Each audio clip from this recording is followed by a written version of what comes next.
Acá estamos con la licenciada en fonoaudiología Nadia Farías, que ella trabaja para PAM, ¿sí? Ejerce sus funciones laborales en la provincia de Mendoza, donde ahí atiende presencialmente a los pacientes de esa región y después hace un seguimiento y asesoramiento a todos los pacientes de todo el país, que bueno, obviamente esa atención es virtual, ¿no? Eh, bueno, Nadia, acá ya habíamos hablado con el doctor Magaró, que nos explicó un poco la parte quirúrgica, ¿sí? De lo que es la laringectomía total. Y después hablamos con Valentina, que ella nos explicó un poco los diferentes métodos de habla. Entonces ahora, bueno, nos quedan como algunas preguntas para hacerte a vos, que nos respondas, que la gente te conozca y bueno, nada, a ver qué puede salir de todo esto. ¿Eh? Perfecto. Hola, ¿cómo están? La Bueno, primera, sí. perdón, la primera pregunta era, ¿qué es la rehabilitación pulmonar? Bueno, la rehabilitación pulmonar, digámoslo de alguna manera, es la otra cara de lo que sucede luego de que la persona pasa por la cirugía de lo que es la laringectomía. Es decir, se extirpa la laringe, no solo queda como consecuencia que la persona queda sin poder comunicarse de forma oral por no tener las cuerdas vocales, sino que también se va a alterar todo lo que es la función pulmonar.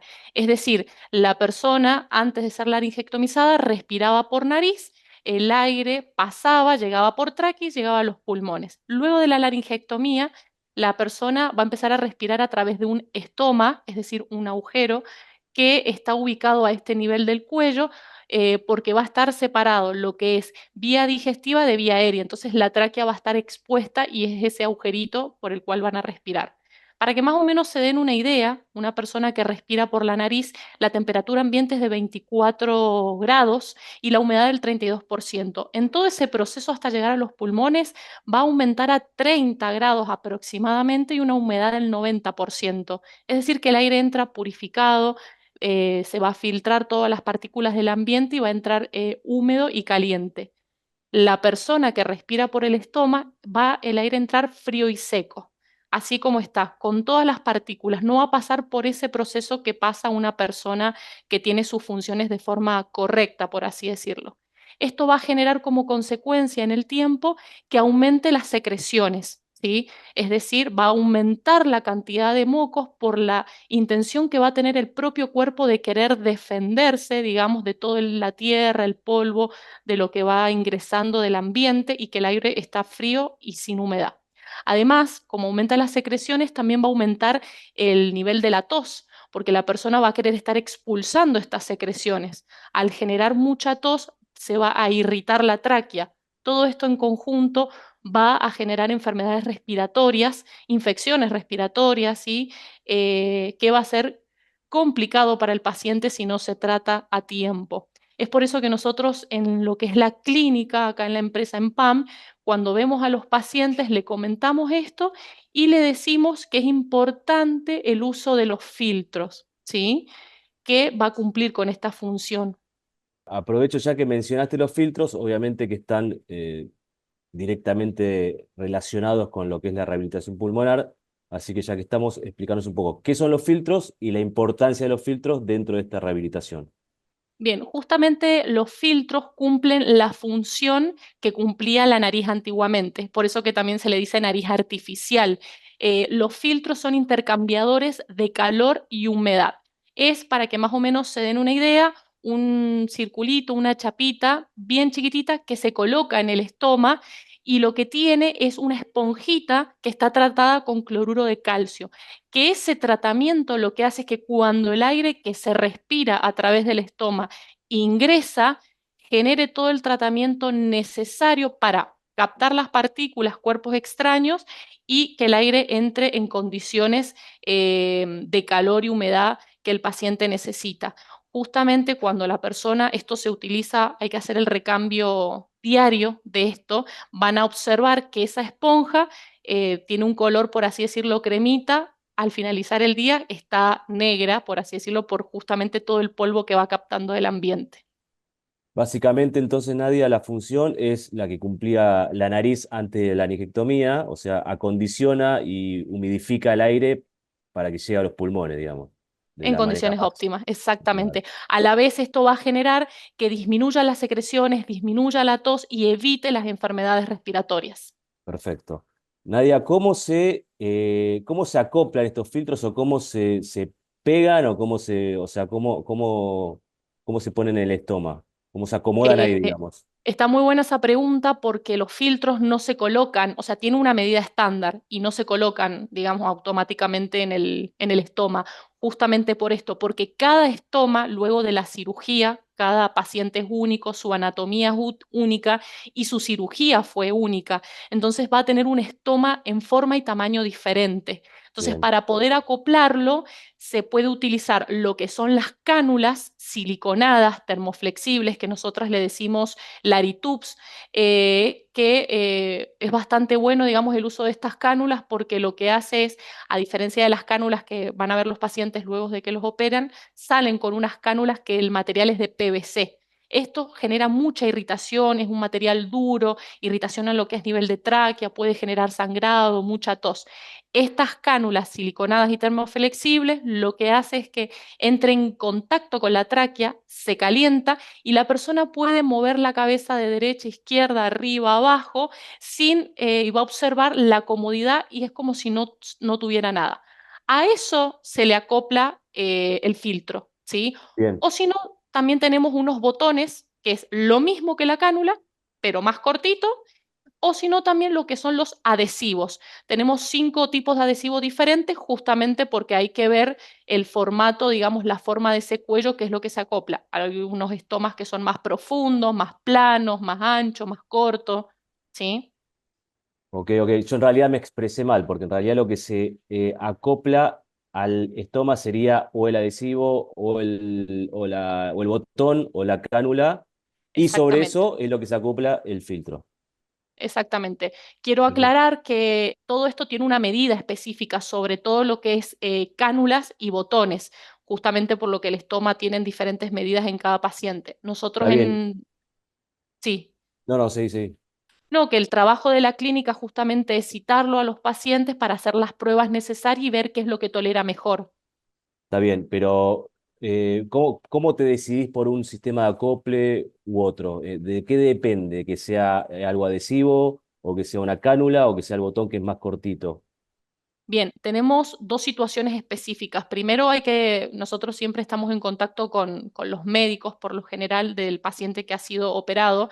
Hay pacientes que requieren, después de la cirugía, que utilicen, y esto es por pedido médico en algunos casos, que utilicen la cánula, ¿sí? Para mantener el estómago abierto o para poder trabajar bien este tema de las secreciones que yo decía que algunos van a tener más y otros menos. En ese caso, se le aconseja al paciente, se lo cita, se le hace la medida, la prueba de la cánula, cual necesita.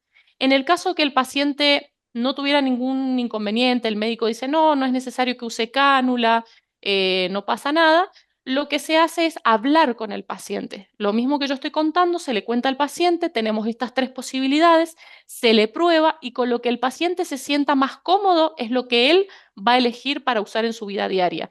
Tenemos pacientes que dicen, yo quiero las 3 cosas. Entonces, por ejemplo, dice, uso la cánula para estar en mi casa porque tengo la cánula, es con el collarín, es bastante vistoso, pero para mí es cómodo.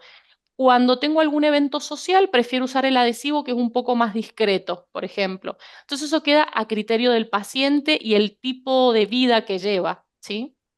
Perfecto, clarísimo.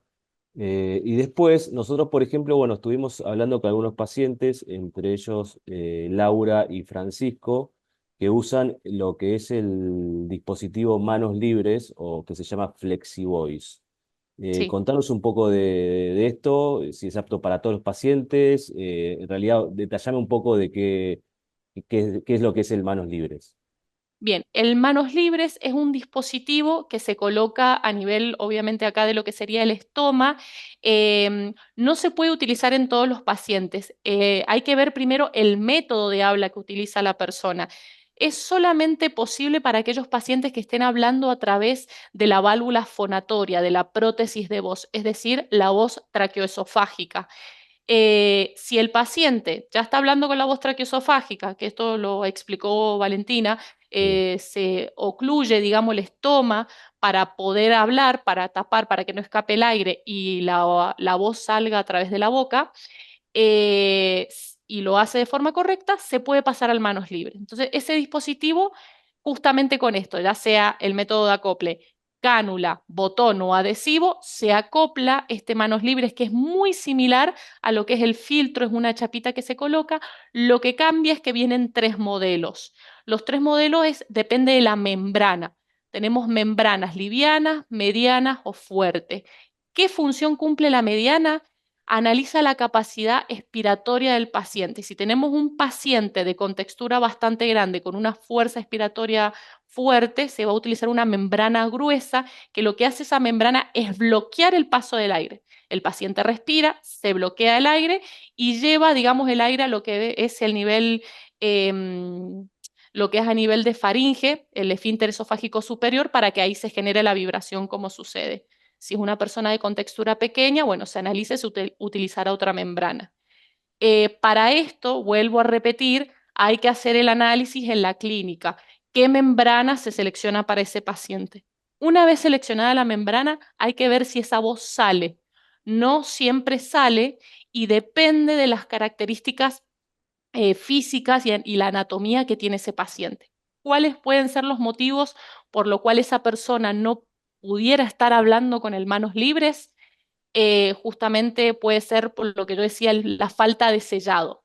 Ya sea que use cánula, botón o adhesivo, se coloca esto, pero si está escapando aire, porque no hay un buen sellado de ese método de acople, no va a permitir que la voz salga.